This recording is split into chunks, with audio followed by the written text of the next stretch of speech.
लालची भाभी। करिश्मा, रेशमा और मनीषा 3 बहनें हैं। उनका एक भाई भी है, मयंक। मयंक अपनी बहनों को बहुत प्यार करता है, लेकिन मयंक की पत्नी सविता इस मामले में मयंक से बिल्कुल ही अलग है। वो अपनी ननदों का जितना बुरा कर सकती है उतना बुरा करती ही रहती है और अपनी ननदों पर हुक्म भी चलाती है। करिश्मा, करिश्मा, तुमने अभी तक नाश्ता नहीं बनाया? तुम्हारे भैया को ऑफिस जाने में देर हो रही है।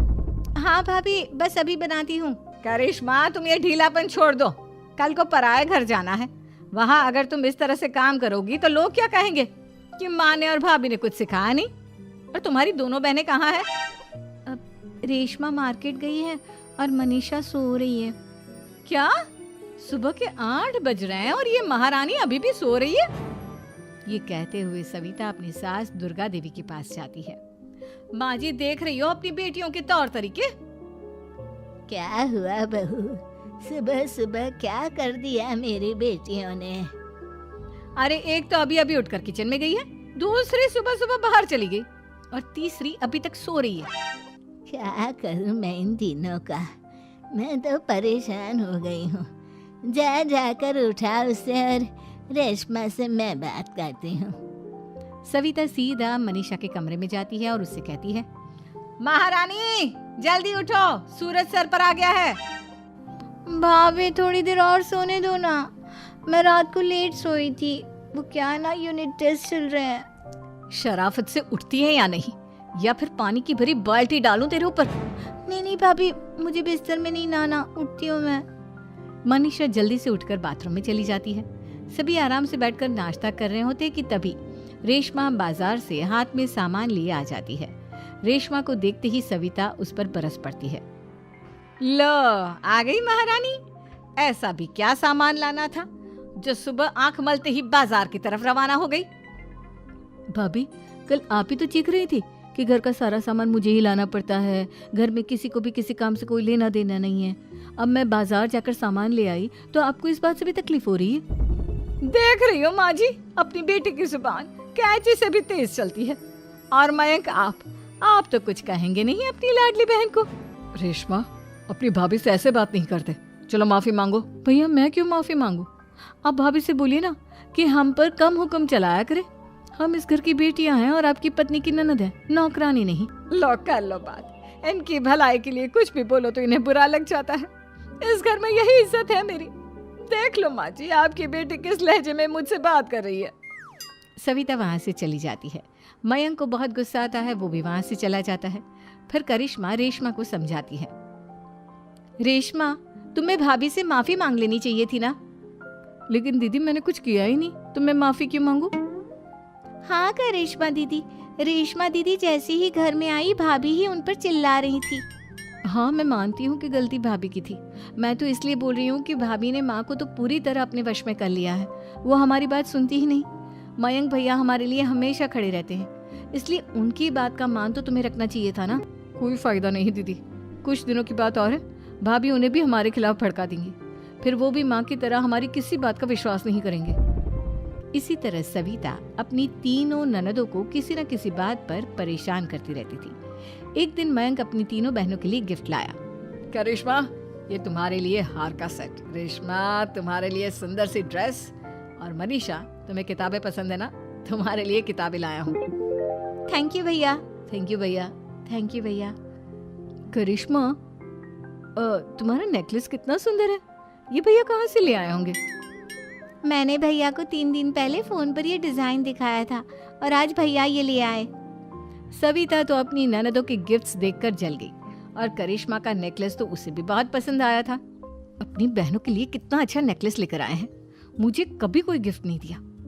मैं आज ही ये हार चुरा लूंगी। रात में सविता करिश्मा का हार चुरा लेती है और इसी तरह उसे अपनी ननदों की जो भी चीज अच्छी लगती वो उसे मांगती नहीं, बल्कि रात के अंधेरे में चुरा लेती। इसी तरह दिन बीतते गए और सविता ने मयंक के दिल में भी उसकी बहनों के लिए नफरत पैदा कर दी। एक दिन मयंक ने करिश्मा और रेशमा के लिए रिश्ता देखा और ये बात उसने घर में सबको बताई। माँ, करिश्मा और रेशमा के लिए बहुत अच्छा रिश्ता आया है। वो लोग कल इन्हें देखने आ रहे हैं। आप और सविता मिलकर सारी तैयारी कर लेना।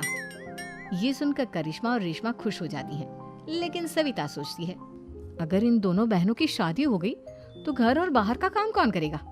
मनीषा तो एक नंबर की कामचोर है, उससे तो किसी बात की उम्मीद लगाना ही बेकार है। मुझे इस शादी को रोकना होगा।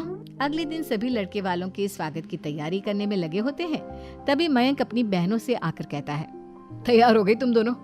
देखो दोनों लड़के बहुत अच्छे हैं, मैं कोई कसर नहीं छोड़ना चाहता, इसलिए तुम उनके सामने अच्छे से बिहेव करना और अपनी भाभी से लड़ने मत लग जाना। करिश्मा, तुम वो नेकलेस पहन लो ना जो मैं तुम्हारे लिए लाया था।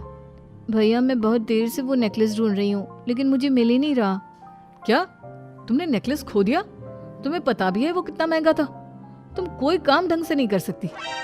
मयंक गुस्से में वहां से चला जाता है। थोड़ी देर बाद लड़के वाले भी आ जाते हैं। वो दोनों बहनों को पसंद कर लेते हैं और रिश्ता पक्का हो जाता है। लेकिन सविता के दिमाग में तो कुछ और ही खिचड़ी पक रही थी। वो पंडित जी के पास करिश्मा की कुंडली लेकर जाती है और उन्हें पैसे देकर करिश्मा की कुंडली बदलवा देती है।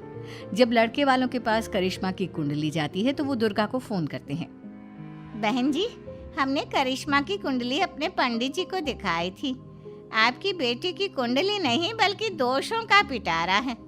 देखिए, मैं और मेरे पति इन सब बातों में बहुत विश्वास करते हैं, इसलिए हम आपकी बेटी से अपने बेटे की शादी नहीं करा सकते। इस तरह करिश्मा का रिश्ता टूट जाता है और सभी घर वालों को बहुत दुख होता है। अब कविता सोचती है, चलो करिश्मा का तो रिश्ता टूट गया, अब रेशमा का भी रिश्ता तोड़ना है। क्या करूं?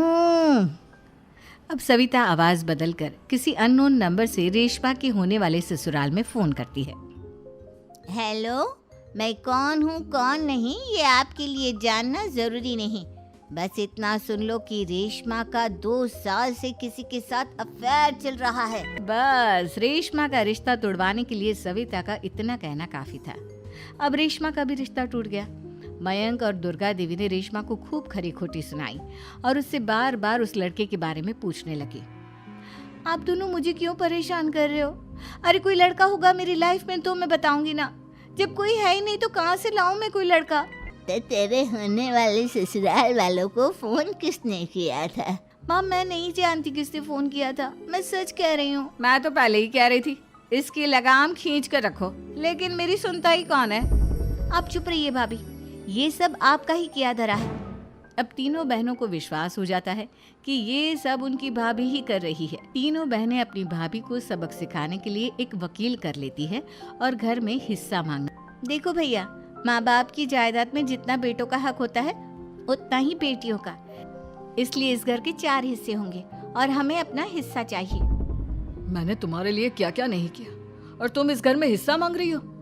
भैया, आप और माँ हम बहनों की कोई बात नहीं सुनते हो और भाभी हमारी शादी नहीं होने देगी क्योंकि उन्हें लगता है कि आप हमारी शादी में ज्यादा पैसा लगाओगे और उन्हें हम जैसी फ्री की नौकरानी कहाँ मिलेगी।